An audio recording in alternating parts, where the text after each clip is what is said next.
반갑습니다. 고등학교 물리학 2 3단원 파동과 물질의 성질의 두 번째 소단원인 현대물리입니다. 이번 시간은 그중 세 번째 차시로 원자 모형에 대해 공부하도록 하겠습니다. J.J. 톰슨이 음극선 실험을 통해서 원자 내 전자를 발견했을 때 원자 내에 전자가 박혀있는 새로운 원자 모델이 제시되었었습니다. 이후에 한스 가이거와 어니스트 마스든이 1909년에 알파 입자의 산란각이 매우 크다는 것을 발견한 뒤에 1911년부터 1913년까지 알파 입자에 대한 산란 실험 데이터를 얻었습니다. 이 실험을 시작한 1911년에 원자핵을 가정해서 새로운 원자 모형을 제시한 사람이 바로 어니스트 러더퍼드입니다. 러더퍼드는 원자 모형을 제시하기 전에 1908년 원소의 붕괴와 방사화학의 연구로 노벨 화학상을 받았습니다. 러더퍼드 원자 모형에서 질량이 m이고 전하량이 -e인 전자는 전하량이 플러스 ze인 원자 핵의 인력을 받게 되는데요. 중성인 원자에서 전자는 원자 핵의 인력을 가장 강하게 받기 때문에 전자는 마치 태양계의 행성처럼 궤도 운동을 해야만 안정해질 수 있었습니다. 그렇지 않다면 원자는 원자의 크기를 유지할 수 없게 되겠죠. 상황을 간단히 하기 위해서 전자가 하나만 있는 수소 원자를 예로 들어보겠습니다. 반지름이 r인 원자 핵과 전자 사이에는 r제곱분의 ke 제곱만큼의 쿨롱 힘이 작용할 겁니다.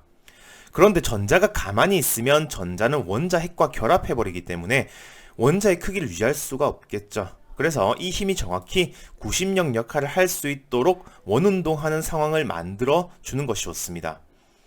굳이 원운동으로 보는 이유는 원자핵이 구형 원자의 중심에 있다고 보는 것이 가장 편리하기 때문입니다. 자, 그러면 우리가 고전 중력 단원에서 공부했듯이 전자의 운동 에너지와 위치 에너지도 전부 구해볼 수 있고 역학적 에너지도 계산할 수 있을 겁니다. 물론 여러 이유에 의해서 전자의 궤도가 타원이어야 한다면 전자의 에너지는 원운동의 에너지보다 커야 되겠죠. 그런데 원운동은 가속운동이기 때문에 전하를 띤 입자의 가속운동에 의해서 반드시 전자기파가 주변에 발생하게 되어 있습니다. 그러면 시간이 지날수록 전자의 에너지는 줄어들게 되고 따라서 전자의 운동 궤도가 줄어드는 상황이 발생하게 됩니다. 게다가 원자가 이런 방식으로 전자기파를 계속 방출하면 원자가 방출하는 스펙트럼은 연속 스펙트럼이어야 되겠지만 실험적으로 수소 원자의 스펙트럼은 불연속적인 선 스펙트럼이 나타납니다. 이 말은 원자가 방출하는 빛의 에너지가 불연속적이어야 한다는 것을 의미하겠죠. 러더퍼드가 이 문제를 직접 해결하지는 못했지만 1919년에 핵분열을 예측했고 양성자 사이의 청력에 의한 원자핵 붕괴를 막는 중성자의 존재를 1920년에 최초로 예측하는 등 원자 모형의 형성에 중요한 공적을 남긴 것은 사실입니다. 중성자는 1932년에 영국의 물리학자 제임스 체드윅에 의해서 발견되었죠. 제임스는 중성자를 발견한 공로로 1935년에 노벨상을 받습니다. 이것으로 원자핵은 양성자와 중성자로 이루어져 있고 이들 사이에 핵력에 의해서 유지되고 있음을 알게 되죠. 이때부터 핵물리학이라는 분야가 탄생합니다. 교육과정은 아니지만 질문이 좀 있어서 하나 덧붙이면 핵력은 강한 상호작용 그 자체는 아닙니다. 핵력은 쿼크 사이의 강한 상호작용에 의해서 파생되는 핵자 간 잔류 힘이거든요. 자세한 거는 전공 강의 참고하시기 바랍니다. 러더퍼드의 원자 모형의 문제점을 수정하기 위해서 닐스 보어가 등장합니다. 플랑크가 특정 에너지만 허용되는 상황을 설명하기 위해서 양자 가설을 도입했듯이 불연속적인 선 스펙트럼을 설명하기 위해서 보어도 양자 가설을 만들게 됩니다. 먼저 특정 궤도에서는 전자기파를 발생하지 않는다고 정합니다. 그리고 원운동을 하는 전자의 궤도 중에 각운동량이 h바의 정수배가 되는 조건을 만들면 전자기파를 방출하지 않는 특정 궤도가 된다고 정합니다. 각운동량은 이제 교육과정 바뀌기 때문에 교과서에서는 MVR, 즉 운동량 MV의 궤도 반지름 R이 곱해져 있는 양으로 바로 표현되어 있습니다. 두 번째 가설을 원운동 조건에 대입해서 특정 전자 궤도의 반지름과 전자의 에너지를 구할 수 있습니다. 마지막 가설은 전자가 궤도 사이의 전이가 일어날 때 전자기파를 방출한다는 겁니다. 이때 방출되는 에너지는 해당 궤도의 에너지 차이만큼이 될 겁니다. 이건 에너지 보존을 유지하기 위한 거겠죠. 보어의 가설을 통해서 유도된 전자의 불연속적인 궤도 반지름과 에너지는 n을 제외한 상수를 적절히 계산해서 표현하면 좀 더 보기가 좋습니다. 특히 n=1일 때 전자 궤도의 반지름을 보어 반지름이라 부르는데요. 원자의 배열과 크기가 중요한 고체 물리학에서는 길이의 척도로 사용하는 중요한 상수가 되겠습니다. 수소 원자의 에너지는 양자수인 n의 제곱에 반비례해서 음의 값을 가지게 되는데요. 이것을 에너지 준위 그래프로 나타낼 수 있습니다. 이때 특정한 궤도 사이에서 전자가 전이한다면 전자의 에너지가 작아지고 작아진 에너지만큼 전자기파를 방출하게 됩니다. 이것으로서 보어는 수소의 선 스펙트럼과 여기서 나타나는 에너지들을 거의 완벽하게 설명하게 됩니다. 보어는 원자의 구조와 복사에 관한 공로로 1922년에 노벨 물리학상을 받게 됩니다. 보어의 가설은 1924년에 나온 드브로이의 물질파와 결합해보면 좀 더 직관적인 시각을 가져볼 수가 있는데요. 바로 2πr이 물질파 파장의 정수배, 즉 전자의 원궤도 길이가 파장의 정수배가 된다는 뜻입니다. 이것은 양자수 n에 따라서 궤도의 길이를 파장의 n배로 정확히 채운다는 뜻이기 때문에 전자의 물질파가 정상파를 이루고 있다는 해석도 가능한 거죠. 보어의 원자 모형은 세 가지 양자 가설에 의해서 수소 스펙트럼을 효과적으로 설명하는 듯 했지만 실험의 정밀도가 좋아지면서 추가적으로 나타나는 수소 스펙트럼의 미세 구조는 설명하지 못했습니다. 당연히 선 하나짜리 수소 스펙트럼을 설명하려고 만든 가설이니까 이런 건 힘들겠죠. 다전자 원자는 말할 것도 없고요.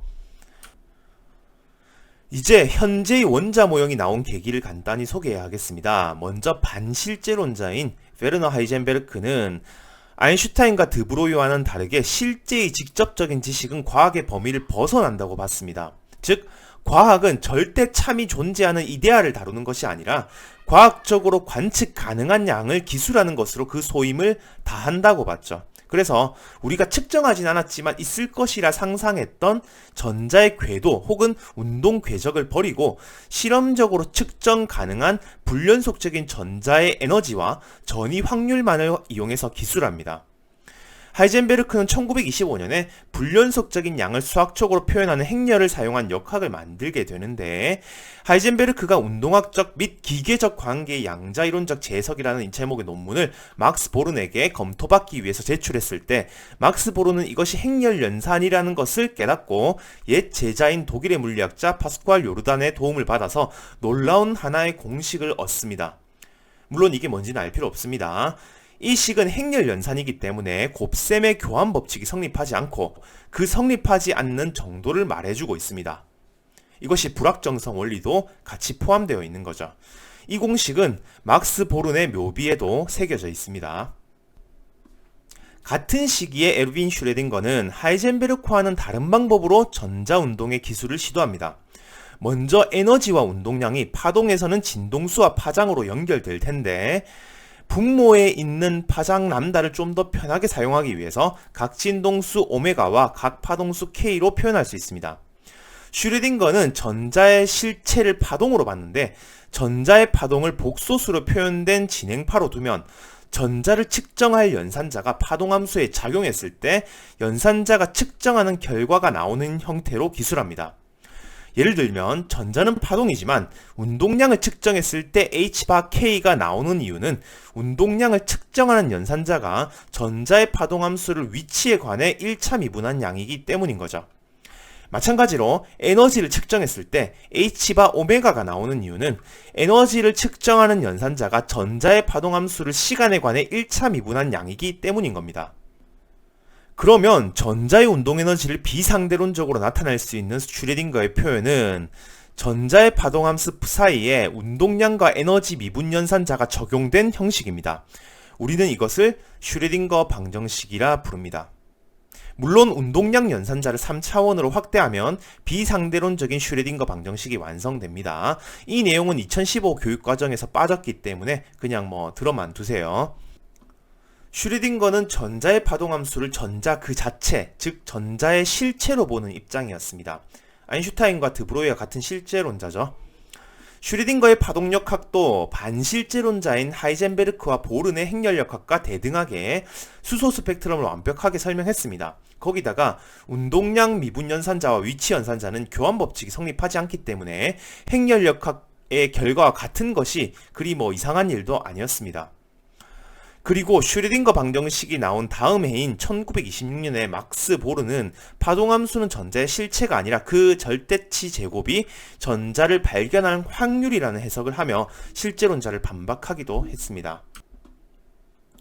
결국 1930년에 핵연력학과 파동력학이 수학적으로 동등하다는 것이 증명되는데요. 이것을 증명한 사람이 바로 영국의 물리학자 폴 디렉입니다. 완전히 반대의 철학을 가진 두 진영에서 탄생한 수학적 방법이 동일하다는 것이 매우 놀랍죠. 디렉은 슈레딩거 방정식의 상대론까지 고려해서 디렉 방정식을 만듭니다.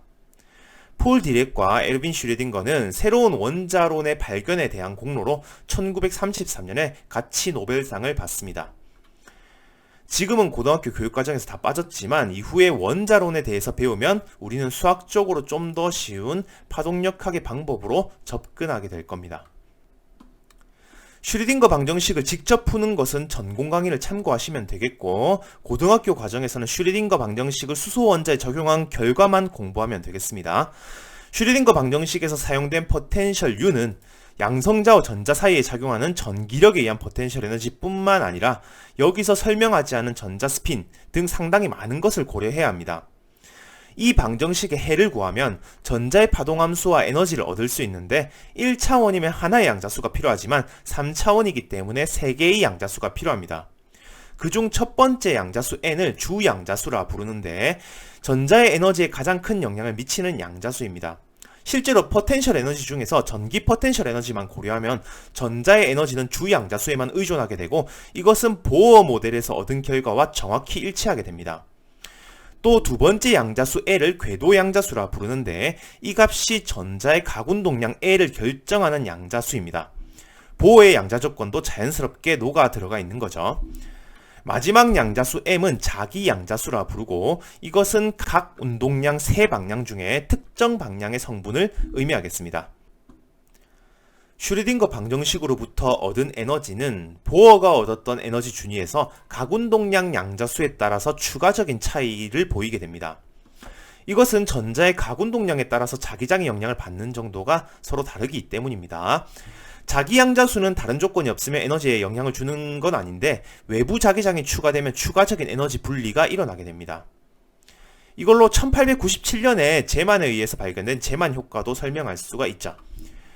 그리고 수소선 스펙트럼에서 나타나는 미세 구조도 보어는 설명하지 못했지만 슈레딩거 방정식을 풀어서 완벽하게 설명할 수가 있겠습니다. 슈레딩거 방정식으로부터 얻은 파동함수는 주양자수 n과 자기양자수 l에 따라서 이런 방식으로 나타납니다. 색깔은 부호를 나타내고 부호는 시간에 따라서 계속 진동하기 때문에 어디가 양수고 어디가 음수이고 이런 건 의미가 없습니다. 슈레딩거는 이 정상 진동 자체가 전자 그 자체라고 얘기를 했고 막스 보르는 파동함수의 절대값 제곱이 전자를 발견할 확률이라 얘기했죠.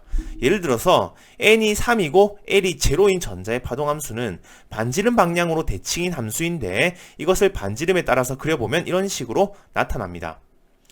이 파동함수의 절대값 제곱은 이런 식으로 나타나는데 이것이 바로 n이 3인 상태에서 전자를 반지름이 r인 위치에서 발견할 확률을 의미합니다. 물론 슈레딩거 방정식만으로는 다전자 원자나 분자에서 적용하기에는 아직 한계는 있습니다. 상대론적 효과와 전자 스핀까지 모두 고려한 디렉 방정식을 사용해야지 현대의 원자를 완벽하게 설명할 수가 있겠습니다. 정리하겠습니다. 보어는 러더퍼드 원자 모형이 설명 못했던 수소선 스펙트럼을 설명하기 위해서 세 가지 양자 조건을 제시했었죠. 그 중에서 두 번째 양자 조건이 바로 가군동량의 양자화였습니다. 그리고 하이젠베르크는 반실제론자로서 핵연력학을 만들었고 슈레딩거는 실제론자로서 파동력학을 수립했었죠. 디렉은 서로 다른 철학으로 시작한 두 이론의 수학적 동등성을 증명했고 그러면서 양자역학의 수학적 체계가 확립됩니다. 그래서 우리는 이제 디렉 방정식을 풀어서 원자를 설명하고 있고 이 방식으로 원자의 성질과 결합을 모두 설명할 수 있습니다. 화학이라는 과목은 여기에 기반해서 분자 결합을 다루는 학문이죠. 이번 시간은 여기까지 정리하겠습니다. 감사합니다.